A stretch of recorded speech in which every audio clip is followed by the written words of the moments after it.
The Lord be with you. A reading from the Holy Gospel according to Saint Luke.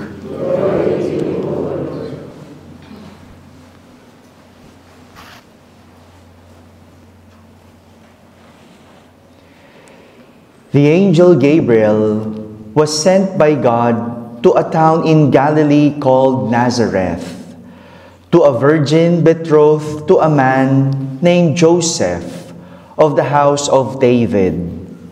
And the virgin's name was Mary. He went in and said to her, "Rejoice, so highly favored. The Lord is with you." She was deeply disturbed by these words and asked herself what this greeting could mean. But the angel said to her, "Mary, do not be afraid. You have won God's favor. Listen, you are to conceive and bear a son, and you must name him Jesus. He will be great and will be called Son of the Most High. The Lord God will give him the throne of his ancestor David. He will rule over the house of Jacob forever, and his reign will have no end." Mary said to the angel, "But how can this be, since I am a virgin?" "The Holy Spirit will come upon you," the angel answered, "and the power of the Most High will cover you with its shadow. And so the child will be holy and will be called Son of God. Know this too, your kinswoman Elizabeth has in her old age herself conceived a son, and she whom people called barren is now in her 6th month, for nothing is impossible to God." "I am the handmaid of the Lord," said Mary. "Let what you have said be done to me." And the angel left her. My friends, the Gospel of the Lord. Praise to you, Lord Jesus Christ.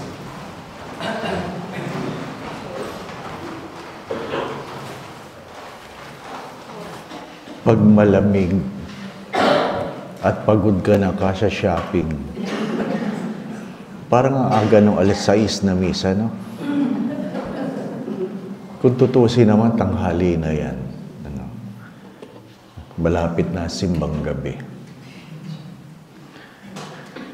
In 1571, I was very young then.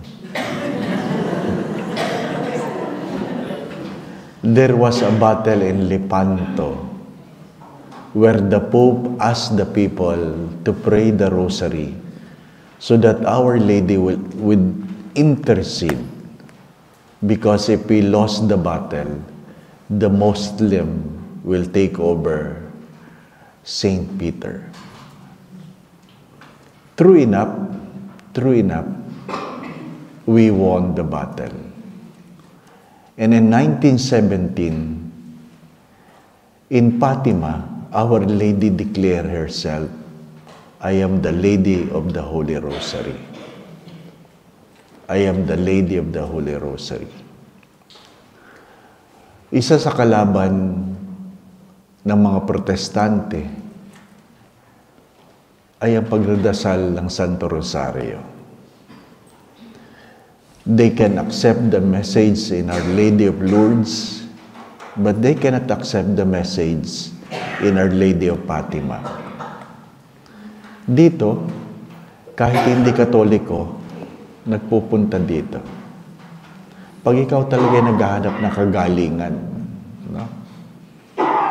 Pero pag sinabing magdasal ka ng Santo Rosario, parang mahirap ng pakinggan.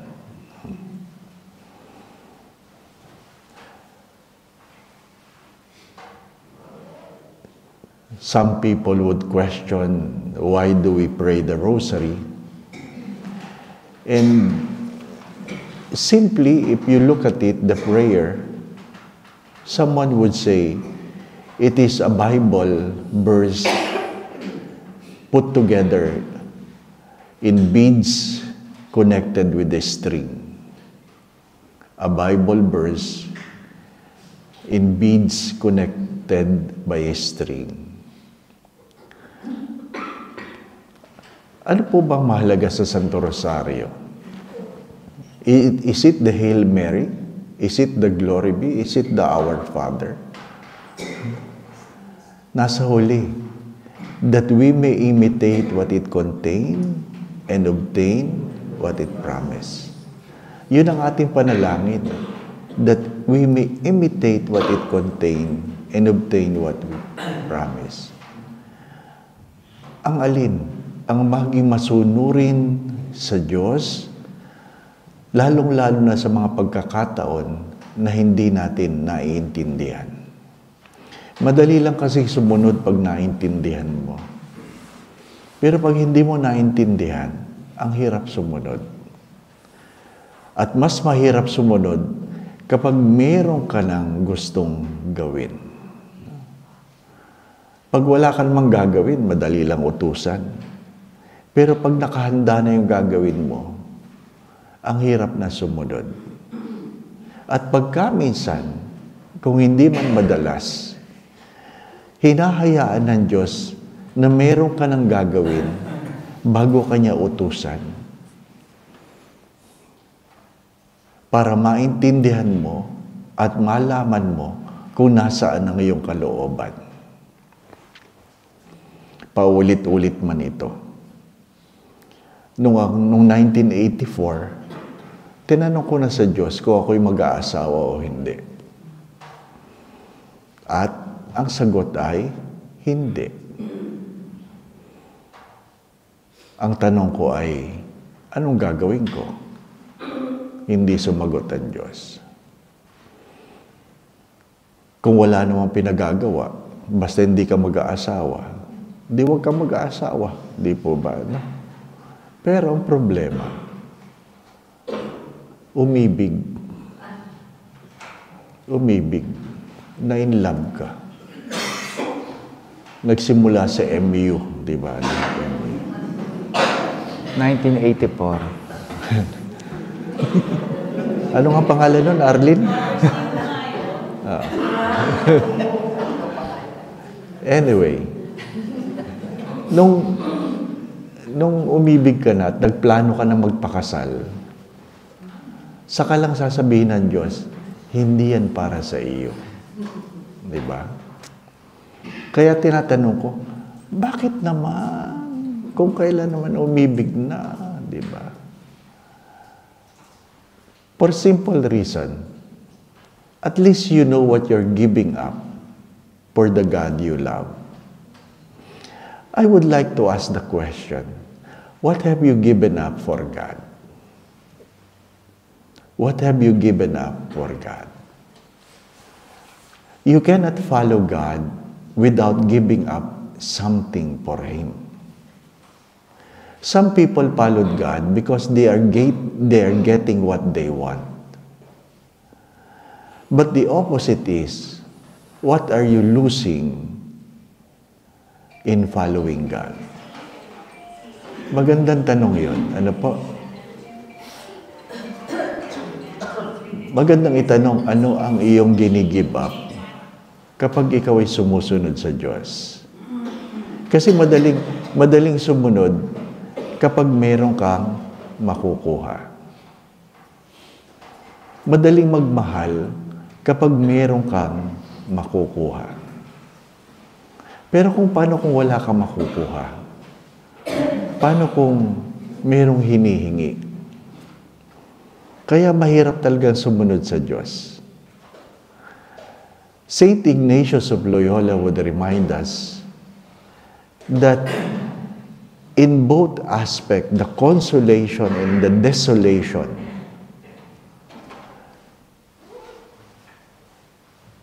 are moments that God invites us to embrace Him.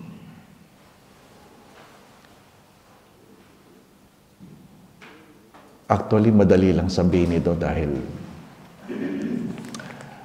naramdaman ko. Pero yung mga hindi nakakaramdam, di ba, no? Halimbawa, tabi, yung mga may asawa. Ano po? Hindi ko alam ang kwento ninyo. Pero, nung pinakasalan nyo yan, meron ba kayong pinagpilian? Meron ba kayong pinagpilian? Di ba? Sa dinami-dami na babae, itong pinakasalan ko. Meron kang pinagpilian. Sa dinami-daming lalaking nanligaw, itong pinili mo. Meron kang pinagpilian. Di po ba, ano? Pero kung wala kang pinagpilian, hindi ka namili. Di ba? Nagtiyaga ka. Ano? It is both a grace and a struggle. Kasi kung wala kang pinagpilian, sasabihin mo, ay, ito na lang. Pero pwedeng biyaya na, para hindi ka na maguluhan, hindi na hinayaan ng Diyos na mamili ka pa. Ako na lang ang namili para sa iyo. How many among the couples really look at their husband and their wife as a gift that God made a choice for you? Para mas madali. Pag ikaw ay nagmamaneho, pumasok ka sa parking area at punong-puno puno yung parking. Ang daling mamili. Ang daling mamili ng parking slot pag puno. Ano po ipiliin mo? Yung bakante. Di po ba? Pero pag pumasok ka sa parking area na walang laman, ang hirap mamili. Ang hirap mamili. Malapit ba sa pinto? Dito ba sa maluwag? Di ba? Pagkamisan, yung kagandahan, the abundance, the consolation, makes life more difficult. Makes life more difficult. Kaya nga po, when God puts you in the situation where you find it's difficult, thank God. Thank God. Ang struggle ay hindi yung wala kang pagpilian. Ang struggle ay may gusto ka lang talagang iba. Di ba, ano? Sa dinami-dami ng rosaryong nandyan, ano? Ito pa. Di ba? Pare-pares na. Sa dinami-dami ng pendant na nakatawa. I-engrave, may engrave libre. Di ba, ano? Pag maraming ulam, ay, mayroong adobo. Ano? Pero pag walang pagpilian, simple lang, no? The beauty that we take for granted. The beauty that we take for granted. I hope at this point in our pilgrimage, you learn to appreciate the emptiness of your heart, of your hands, in the simplicity of your heart. At this point, I hope you understand how blessed you are when you don't have options. Thank the Lord for that.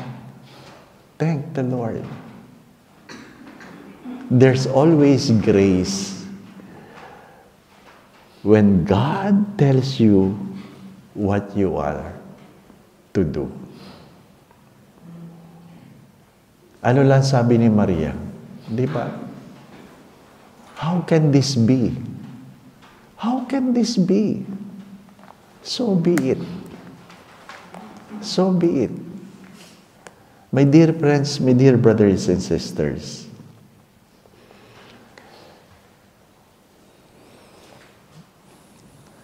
you don't have to be a Marian person to understand the love of Mary. Do not forget this. You don't have to be a Marian person to understand the love of Mary. You simply open your eyes, open your hearts, and allow her to direct your thoughts. Allow her to direct your thoughts. Sabi nga nila, if you don't have a shoulder to lean on, you always have a floor to kneel on. If you don't have a shoulder to lean on, you will always have a floor to kneel on. Pray. Pray. And thank the Lord for the abundance and for the nothingness before your eyes. Isang malaking biyaya, minsan ang walang-wala. Keep this in mind. Isang malaking biyaya, minsan ang walang-wala. Amen. Ang blessing po ng religious items, siguro the second night in Fatima. Ano po? Kasi alam ko mamimili pa rin kayo. Father, ilalabas pa ba sa maleta? Kasi nakakamada na. Ano po? Kasi yung iba yata, isang maleta ang binili. Ano po? Eh, di dalhin nyo na lang yung maleta. Ano po? Huwag nyo nang ilabas kasi may inggit pa eh. Saan niya nabili yan? Sa tinagal-tagal ko mag-pilgrimage, palaging gano'n. Sa dinami-dami na kanya binili, pag saan niya nabili yan?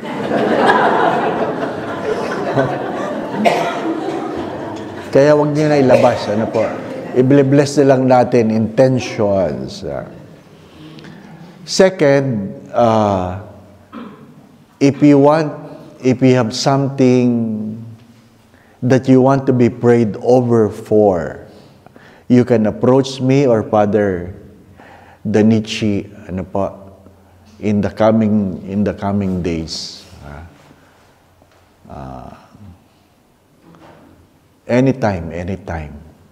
Sabihin nyo lang yung kung anong concern if you have someone or something to be prayed over for. Third, we have a long drive to Salamanca. Not because we want to go to Salamanca. It is the middle point before we can reach Fatima. Wala lang talaga tayong magawa. Ano po? So, dadaan tayo doon. Ano po? Yun lang. Mas mabilis sana mag-trend pero mag-bus na lang. Kasi yung 3 oras na stress, iuupo ko na lang sa bus. Ano po?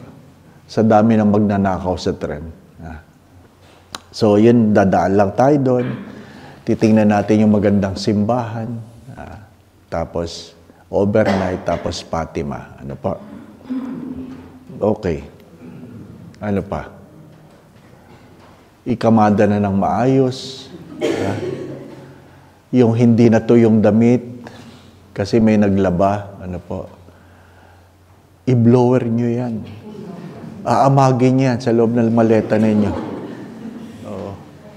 Aamagin. Baka pagbuklat niya,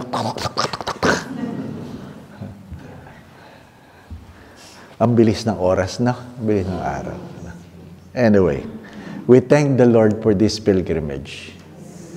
We thank the Lord for a beautiful experience in Lourdes. Going back to what I've said, keep this in mind, that when you are blessed with abundance, is a gift. But when you're blessed with scarcity, it is also a blessing. Pag ikaw ay maraming option, biyaya yan. Pag wala kang pagpilian, biyaya yan. Ano pa? Biyaya yan. Huwag yung one-sided lang. Ano pa? Huwag yung one-sided lang. Thank the Lord when you have nothing, when there's no option. Kaya pag kayo pumasok sa parking area na maraming bakante, maintindihan nyo na ako. Ano pa? Maintindihan niya. May nagme-message sa akin, sabi, Father, ang ganda na ng parking ng airport. Sabi ko, bakit? Anong ginawa? Wala. Tinaas lang yung bayad. Tinaas lang daw yung bayad. At dahil doon, lumuwag. Ano ba? Kawawa naman. Ano pa? Kanya-kanyang pananaw yan. Di pa ba? Kanya-kanyang pananaw. Learn. What I'm trying to say, learn to appreciate what is before your eyes. The Lord be with you. And with your spirit. And may Almighty God bless you and your family, the Father, the Son, and the Holy Spirit. Amen. We go in peace to love and serve the Lord. Thanks be to God.